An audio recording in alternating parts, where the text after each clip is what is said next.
پاکستان میں کرکٹ کے سب سے بڑے ایونٹ کے فاتح کا فیصلہ آج ہوگا۔ پاکستان سپر لیگ کا فائنل لاہور کے قذافی اسٹیڈیم میں شیڈیول، پشاور زلمی اور حیدرآباد کنگز مین مد مقابل ہوں گے۔ زلمی کے کپتان بابر اعظم کہتے ہیں ہر میچ پریشر والا ہوتا ہے، پاکستان میں ٹیلنٹ کی کمی نہیں، یہ جاننا ضروری ہے کہ کون سا کھلاڑی کس فارمیٹ کے لیے بہتر ہے۔ ہماری ٹیم نے ٹورنامنٹ میں اچھی کرکٹ کھیلی، پشاور نے ٹورنامنٹ میں صرف ایک میچ ہارا۔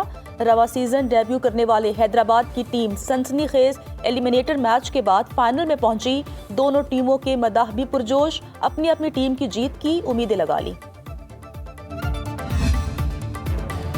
وزیراعظم شہباز شریف پی ایس ایل فائنل کے مہمان خصوصی ہوں گے۔ وزیراعظم سے چیئرمین پی سی بی کی ملاقات۔ محسن نقوی نے پی ایس ایل فائنل کے حوالے سے سیکیورٹی اور دیگر انتظامات سے آگاہ کیا۔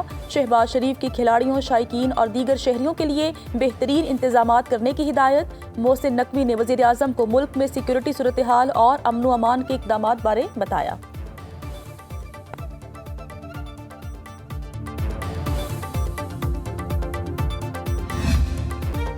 کرکٹ کے ساتھ میوزک کا بھی تڑکا۔ پی ایس ایل کی اختتامی تقریب شاندار بنانے کی تیاری۔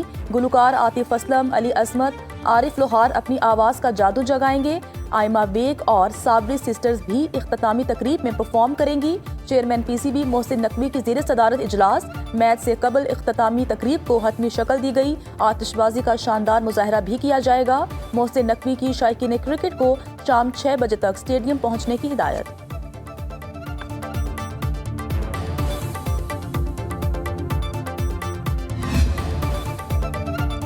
ملک میں بارشوں کے نئے اسپیل کی انٹری۔ اسلام آباد، پنجاب اور کے پی کے مختلف علاقوں میں بارش۔ لاہور سمیت پنجاب کے مختلف علاقوں میں بادل برس پڑے۔ تیز ہوائیں چلنے سے موسم خوشگوار ہو گیا۔ گوجرانوالہ، پنڈی بھٹیاں، کاموکی میں آندھی اور بارش کے باعث بجلی کی آنکھ مچولی۔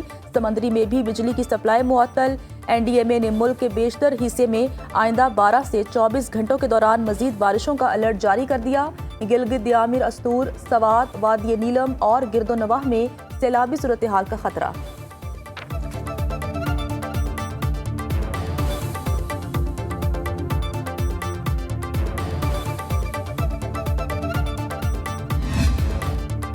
ایران نے امریکہ کو تمام محاذوں پر جنگ کے خاتمے کی تجاویز بھیج دی۔ واشنگٹن کے 9 نکاتی منصوبے کے جواب میں 14 نکاتی تجاویز پیش۔ ایرانی میڈیا کے مطابق نئی تجاویز جنگ کے خاتمے کے لیے ریڈ لائنز اور روڈ میپ متعین کرتی ہیں۔ پیغام متعلقہ ریاستی اداروں کی فیصلہ سازی اور منظوری کے بعد دیا۔ تجاویز میں دونوں طرف سے عدم جارحیت کی ضمانت، امریکی فوج کا مکمل انخلاء اور سمندری ناکہ بندی کا خاتمہ شامل۔ منجمد ایرانی اثاثوں کی رہائی اور ایران کو جنگ کے معاوضے کی ادائیگی کی شرائط بھی تجاویز کا حصہ۔ اقتصادی پابندیوں، لبنان سمیت تمام محاذوں پر جنگ کا خاتمہ، آبنائے ہرمز کے انتظام کے لیے نیا طریقہ کار نئی تجاویز کا حصہ۔ ایران کا منصوبہ ناقابل قبول ہے، امریکی صدر ٹرمپ کہتے ہیں ایران کی تازہ تجویز کا جائزہ لیں گے۔ تجاویز قابل قبول ہونے کا امکان نہیں رکھتی۔ تہران نے ماضی کی کارروائیوں کے لیے بھاری قیمت ادا نہیں کی۔ ایران نے 47 سال میں انسانیت اور دنیا کے خلاف اقدامات کیے۔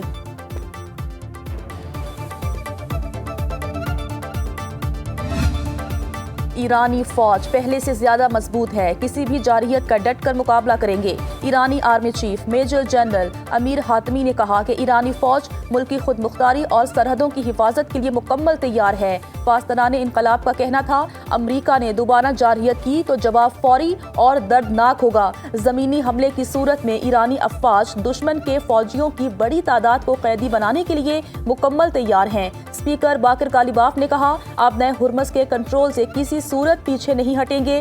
ہرمز ایران کا سب سے طاقتور عالمی ہتھیار بن چکی سمندری گزرگاہ بند کر کے ہمسایہ ممالک کو امریکہ سے پاک مشرق وسطیٰ کا تحفہ دیں گے۔ ادھر ایران میں اسرائیل کے لیے جاسوسی کے الزام میں 2 افراد کو پھانسی۔ ایرانی سرکاری میڈیا کے مطابق ملزمان پر نتنز جوہری تنصیب کے قریب انٹیلیجنس معلومات جمع کرنے کا الزام تھا۔ چین نے 5 کمپنیوں پر عائد امریکی پابندیوں کے خلاف حکم امتناع جاری کر دیا۔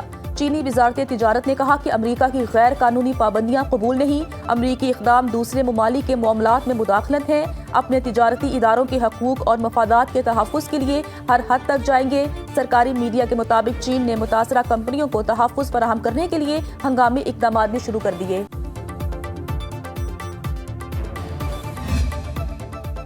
امریکی صدر نے کھلے عام ایرانی جہازوں کے غیر قانونی قبضے کو بحری قزاق کی کہا۔ ایرانی وزارت خارجہ کے مطابق ٹرمپ نے ڈھٹائی سے اس بات پر فخر کیا کہ وہ قزاقوں کی طرح کام کرتے ہیں۔ یہ کوئی لفظی غلطی نہیں تھی، یہ بین الاقوامی میری ٹائم نیویگیشن کے خلاف امریکی کارروائیوں کی مجرمانہ نوعیت کا براہ راست اور سنگین اعتراف ہے۔ ایرانی عدلیہ کے سربراہ غلام حسین محسنی نے ایکس پر بیان میں کہا، عزت کے تحفظ کے لیے جنگ سے نہیں گھبراتے، تہران جنگ کے تسلسل کا خواہاں نہیں، عزت کو خطرہ لاحق ہوا تو جنگ لڑیں گے، جنگ کے تسلسل کا خیر مقدم نہیں کرتے، لیکن ہم جنگ سے نہیں ڈرتے۔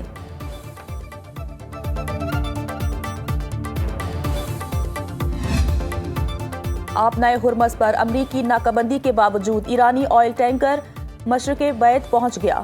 میرین مانیٹرنگ کے مطابق ایرانی ٹینکر ٹریکنگ سسٹمز اور امریکی نگرانی سے بچ نکلا۔ نیشنل ایرانی ٹینکر کمپنی کا VLCC 19 لاکھ بیرل خام تیل لے جا رہا تھا۔ ہیوج نامی جہاز پر تیل کی مالیت تقریباً $220 ملین۔ جہاز نے 20 مارچ کو AIS سسٹم بند کر دیا تھا۔ ٹینکر لومبوک آبنائی کے راستے ریاؤ جزائر کی طرف بڑھ رہا ہے۔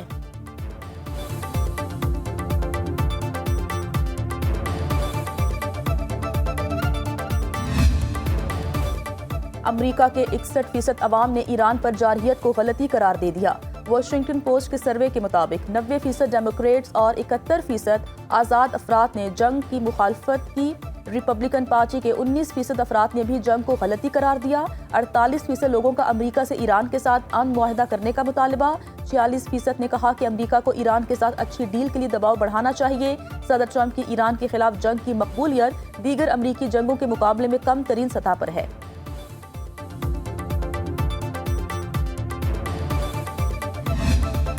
امریکی اور چینی صدور کی ملاقات میں آبنائے ہرمز اور جنگ بندی پر بھی بات ہوگی۔ اقوام متحدہ میں چینی مندوب کا کہنا ہے کہ ملاقات میں ایران امریکہ جنگ بندی اور آبنائے ہرمز کی بندش کا معاملہ سر فہرست ہوگا۔ دونوں ملکوں کے مضبوط اور پائیدار تعلقات دنیا کے لیے بھی فائدہ مند ہیں۔ صدر ٹرمپ اور شی جن پنگ کے درمیان 14 مئی کو بیجنگ میں اہم ملاقات شیڈیول۔ میٹنگ میں دو طرفہ تعلقات اور تجارتی امور پر تبادلہ خیال ہوگا۔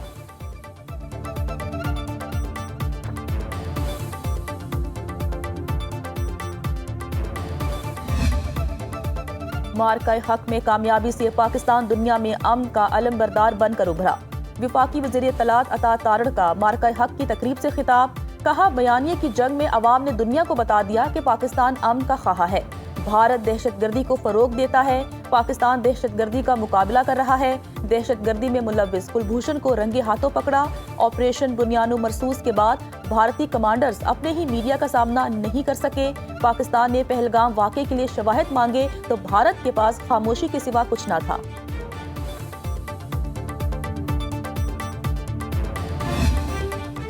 وزیراعظم کی بجلی کے نرخوں میں استحکام لانے کے لیے حکمت عملی مرتب کرنے کی ہدایت۔ شہباز شریف کی زیر صدارت توانائی کے شعبے میں اصلاحات کے حوالے سے اجلاس۔ وزیراعظم نے بجلی کے ترسیلی نظام میں بہتری لا کر لائن لاسز میں نمایاں کمی لانے کا کہا۔ شعبہ توانائی میں جدید ٹیکنالوجی کے استعمال کو فروغ دینے پر زور۔ کہا، بجلی صارفین کے لیے سہولیات پیدا کرنے کے لیے اقدامات کیے جائیں۔ گھریلو صارفین کے لیے سہولت فراہم کرنا حکومت کی اولین ترجیحات میں شامل ہے۔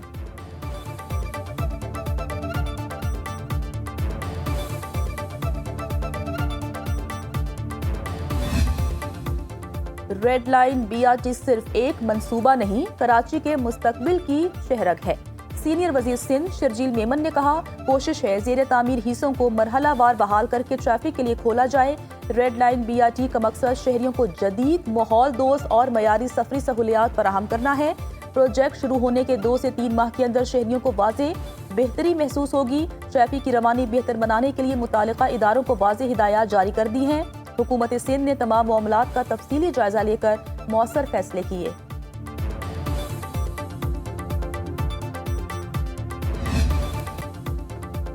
اور پاکستانی کوہ پیما ساجد ستپارہ نے 27,838 فیٹ بلند چوٹی مکالو سر کر لی۔